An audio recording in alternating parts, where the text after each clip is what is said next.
Good morning, guys.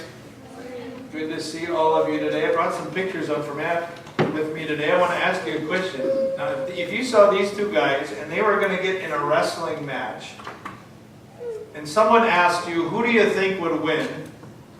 Which one would you pick? Would you pick the guy with the blonde hair or the guy with the brown hair? Who's going to win that wrestling match? What do you think? Why? Because he's such a good-looking guy? No. Why do you think he would win the wrestling match?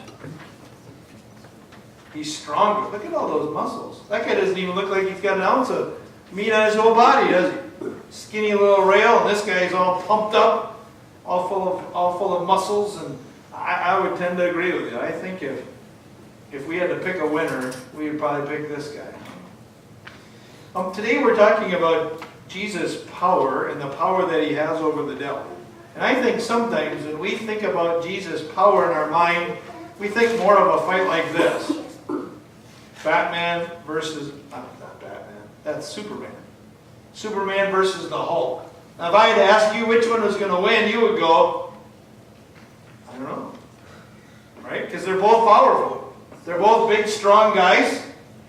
That kind of a battle, it'd be hard to pick who's going to win. And sometimes I think we think that's like the devil in Jesus. That they're both kind of equally matched. And that when they get into this struggle, it's kind of wondering who's going to win and who's not going to win. And that's what the devil would like to have us think. He would like us to think that he's in a wrestling match kind of like this one. But you know what the reality is when it comes to God versus the devil? This is God, and that's the devil. Is the devil powerful? Well, he has some power. Probably more than you and me, right? But is he that powerful? No way. Pastor Noose is going to talk about how God's power works. God works through His Word. It's very powerful in our lives. And we remember that God's power can beat everything, including the devil. In fact, He already did that, didn't He? When He died on Calvary's cross, He suffered the punishment we deserve for our sin. And when He rose from the grave, He not only beat death, He beat the devil and beat him forever.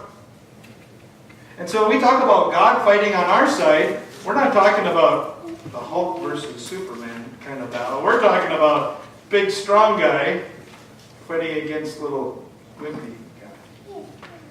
So thank God. Thank God for the power that He displays in our life, and how awesome for us that we can trust that God will be with us and fight on our side as we fight against the devil. Let's bow our heads and we'll say a prayer. I'll say a couple words and then you repeat it after me, okay?